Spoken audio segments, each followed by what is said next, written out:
Year two of Brian Gutekunst's plan.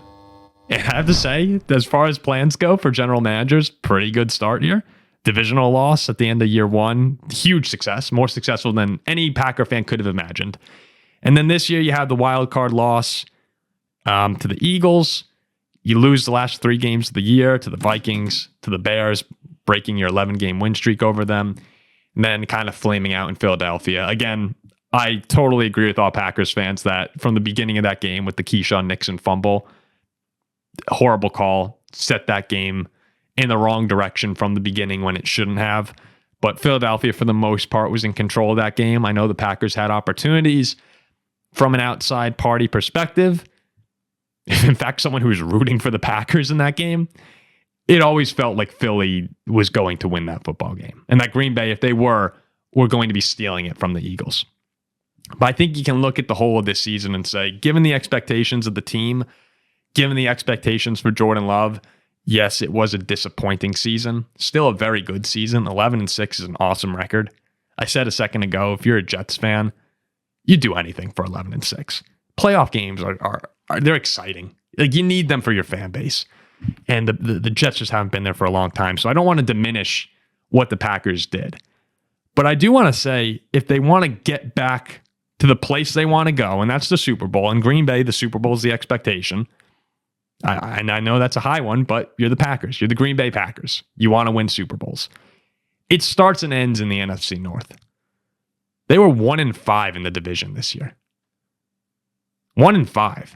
They had 6 losses on the season. 5 of them came in their own division. You need these home playoff games. Matt LaFleur said it. You need to get them. They should have been 0-6. They should have lost to the Bears. They blocked the kick at the end of the game. Versus the Lions, the last 3 seasons, they're 1-5. They've lost 6 actually the last 7. 2-4 the last 3 years against the Vikings. I mean, you have to win division games at the end of the day. I'm not sure what it comes down to, what the issue is here in Green Bay, whether it's a lack of preparation, a lack of execution. It's not a talent problem because the Packers get back into all these games. But look at this year against the Lions. They trailed 17-3 and 17-7 at halftime. The Vikings, 28-7 and 13-3 at halftime. That seems like it's something LaFleur has to fix. That's them coming out not ready to play in these games. Again, it's not talent because you've seen, at least other than the first Lions game where Jordan Love was clearly injured. I can't remember if Malik came in. I think Malik did come in at the end. But in the other 3 games, they came roaring back and were playing better than the Vikings and Lions by the end of the games. The leads were just too insurmountable at that point. So it's not a talent problem. Because we've seen that when they're on, they're just as good, if not better, than these other teams, elite teams, the Vikings and Lions this year. I know they lost in the playoffs, but they combined for 29 wins. that doesn't just happen. So that needs to be fixed, first of all. You can't be losing all these division games. On the other side of things, you can also look at they were 2-5 against playoff teams, and one of those wins was against the Rams without Puka, without Cooper Kupp. Very different Rams team, not a playoff team. So really, they were 1-5 against playoff teams. Like, this was not the Packers' year. You could be disappointed, but when you look at all that, 1-5 in division, I'm going to say 1-5 against playoff teams because you also lost to the Eagles there. They didn't deserve to go on a run this year. They weren't playing good football. If they had gone on a run, it would have been more surprising to me than last season. Because last season, you saw 8 straight games, 9 straight games, whatever it was, of a really good football team. This year, they limped into the playoffs, and they were knocked out kind of the way you would expect it to, uninspired. They need to take that jump now with year 3 of Jordan Love. Something needs to happen there. And they need to find a way to get back in control of their own division, which is hard. Like, the Vikings have a Lions problem too. Like the Vikings can't beat the Lions anymore. Detroit's a really good football team. They dominate in the trenches. The Packers need to go back to the drawing board. Like, everything in the NFC North right now, and I'm including the Vikings in here too, because the Vikings are not in control of this division. You need to figure out how to beat Detroit. And until they can do that, it's going to be hard for me to see the Packers going on a Super Bowl run. You look at the NFC and AFC championship game history here. Let me see if I have it here. 10 of the last 12 NFC Conference Championship games have been won by the home team. 9 of the last 12 have been won in the AFC by the home team. Now, granted, one of those NFC games was Brady beating the Packers in Green Bay, but you get the point. Everyone knows it's you'd rather be at home than not. And with the Lions as good as they are, and maybe losing Aaron Glenn, Ben Johnson will change things next season. They've lost more of that coaching staff. We'll see how many players are poached from them over the course of this offseason. But until the Packers are able to win the division again, and I don't know when that's going to be, it is hard to see a Super Bowl run happening. They're good enough that they can go on the road. I mean, they showed it last year. They went on the road and beat up on the Cowboys. Probably should have beat the 49ers. It's just really hard to do it. There's a reason that you see so few wildcard teams go on these Super Bowl runs. That's part of what made Jaden Daniels' run so impressive. You know? So that, one, he was a rookie, of course, but two, that they were going on the road and they beat a good Bucs team. They upset Detroit. There was no world where I saw them going into Philly. And the other thing, too, is usually the wild card teams, you know, they're just not as good. So you need to win the division. You need to have those home games. You just need to be able to beat good teams. And I know that sounds dumb, but that's the case here. There can't be a Super Bowl expectation if you're not one of the top 4 seeds in your conference. It's hard to do that. One of the ways I think they can get there, I've seen a lot of Packers fans saying that they don't feel the need for a number 1 receiver. I cannot disagree more. You saw what happened. Like, look, when they're all healthy, it's a great receiving room. I get that. Jaden Reed had a phenomenal year. Christian Watson, before he got hurt, I think he might even be the best receiver in that room. Probably Reed, but Christian Watson's awesome. And Romeo Doubs had his moments. Wicks, Dontavian Wicks, good. I don't think he took the step forward that I thought he might this year, but still, as far as number 4 receivers in the league go, very good.